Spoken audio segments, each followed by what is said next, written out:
تنے کی جسامت اور اونچائی کے لحاظ سے نباتات کی 5 قسمیں ہیں۔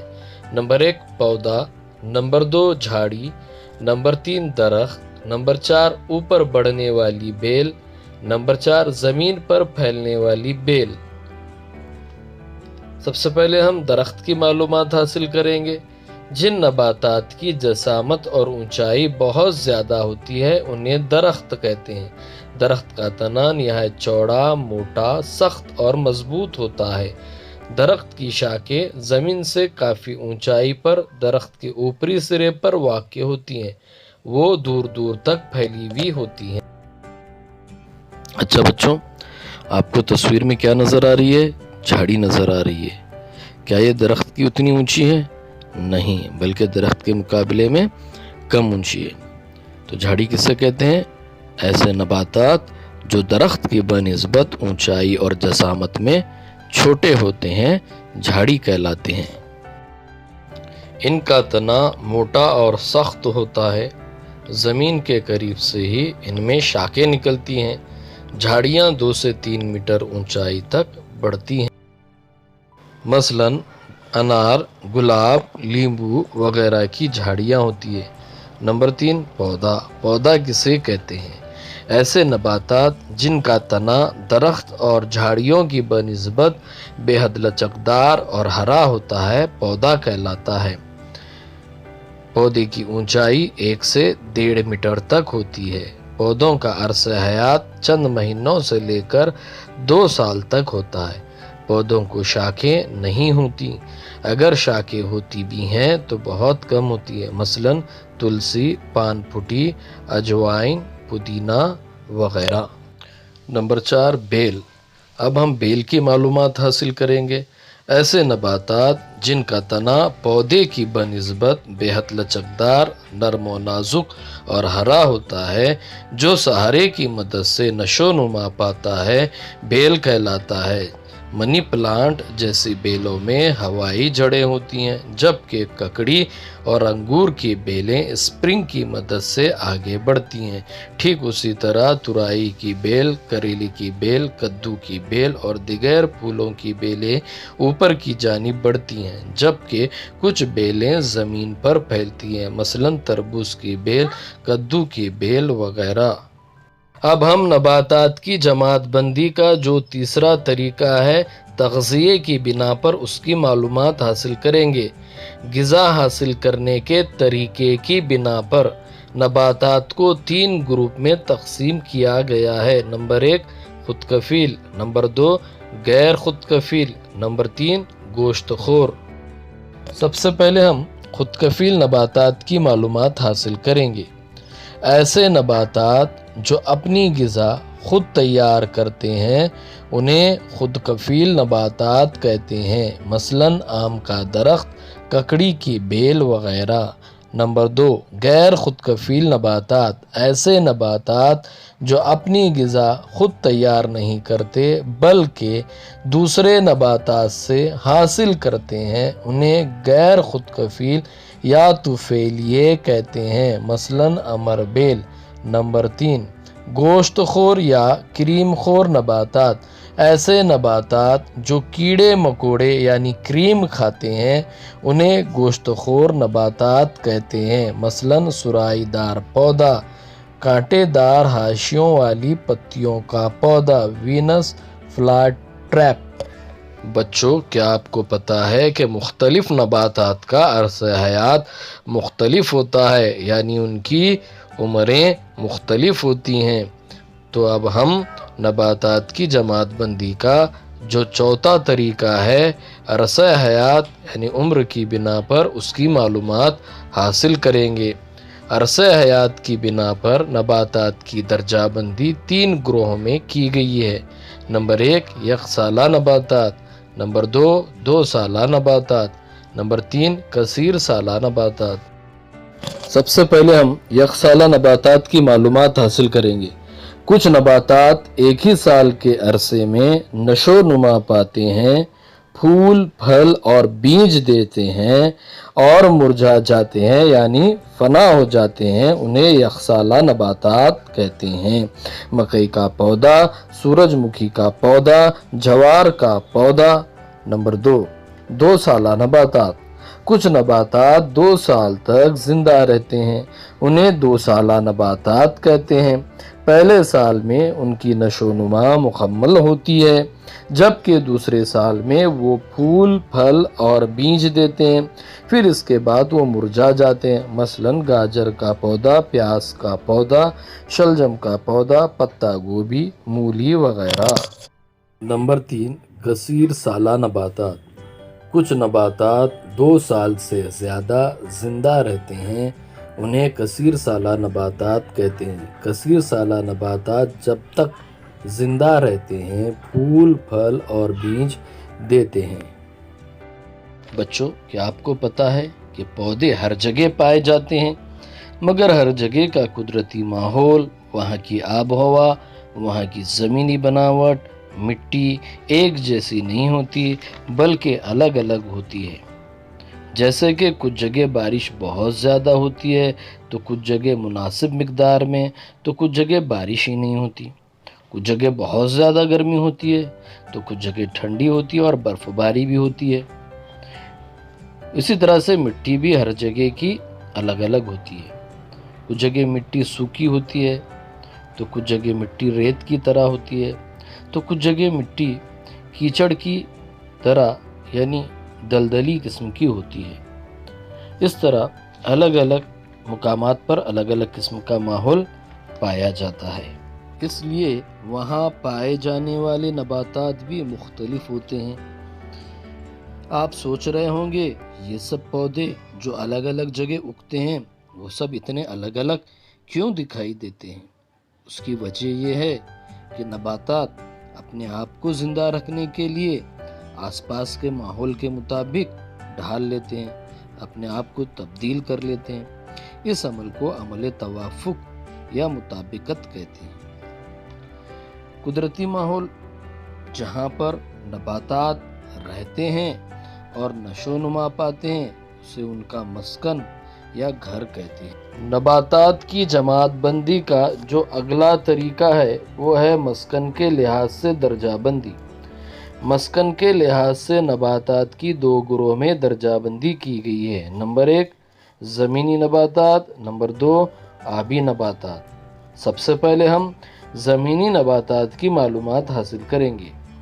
زمینی نباتات کو مزید 4 گروپ میں تقسیم کیا گیا ہے۔ نمبر 1 میدانی علاقے کی نباتات، نمبر 2 پہاڑی علاقے کی نباتات، نمبر 3 ریگستانی علاقے کی نباتات، نمبر 4 دلدلی علاقے کی نباتات۔ سب سے پہلے ہم پہاڑی علاقے کی نباتات کی معلومات حاصل کریں گے۔ کچھ نباتات پہاڑی جگہ اگتے ہیں، وہاں کی آب و ہوا نہایت سرد ہوتی ہے، کبھی کبھی برف باری بھی ہوتی ہے۔ یہاں کے پودوں کی شکل و صورت مخروط کی طرح ہوتی ہے۔ اس ڈھلوان شکل کی وجہ سے ان کے پتوں پر اور درخت پر برف جمع ہونے نہیں پاتی بلکہ پھسل کر نیچے گر جاتی ہے۔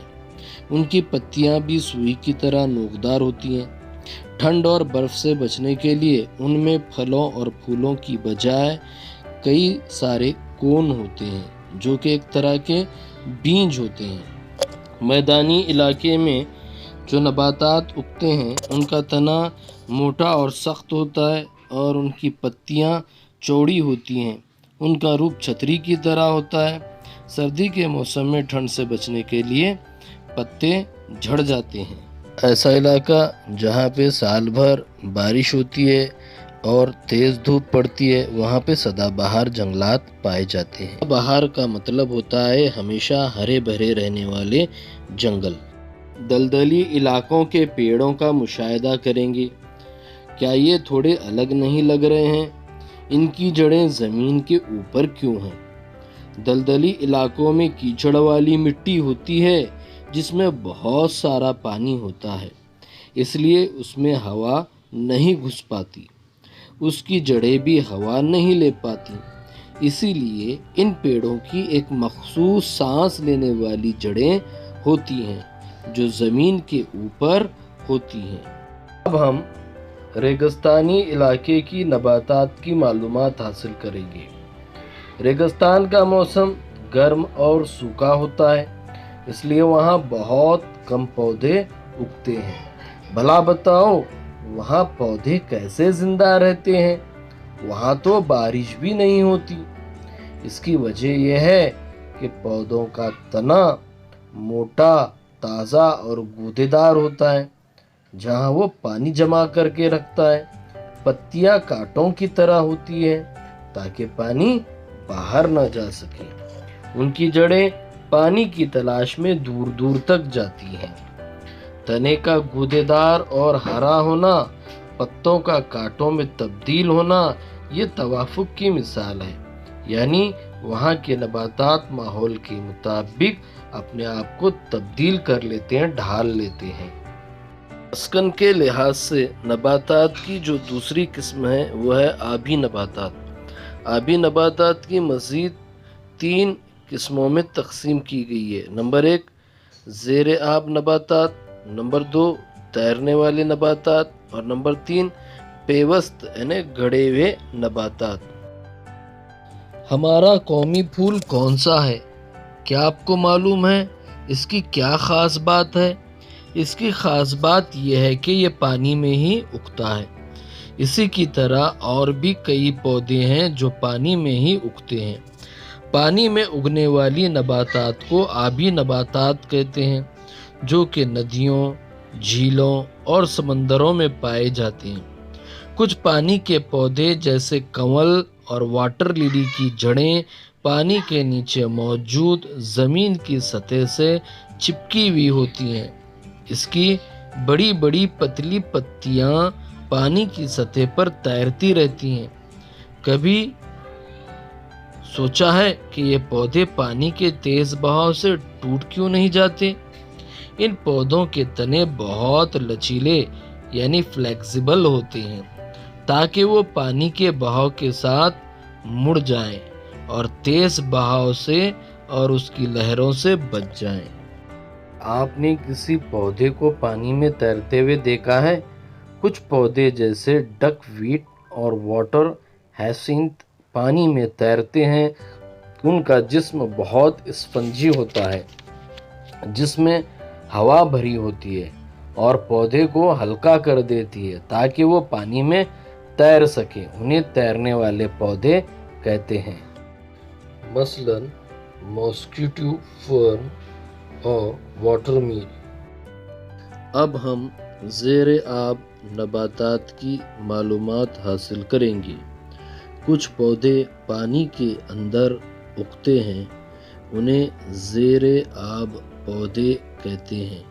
ان کی پتیاں پتلی ہوتی ہیں اور یہ بہت گھنے ہوتے ہیں کیونکہ ان میں اسٹوماٹا یعنی مسامات نہیں ہوتے، یعنی سانس لینے اور سانس چھوڑنے کے لیے دوسرے پتوں میں جو مسامات ہوتے ہیں، مسامات ان میں نہیں پائے جاتے۔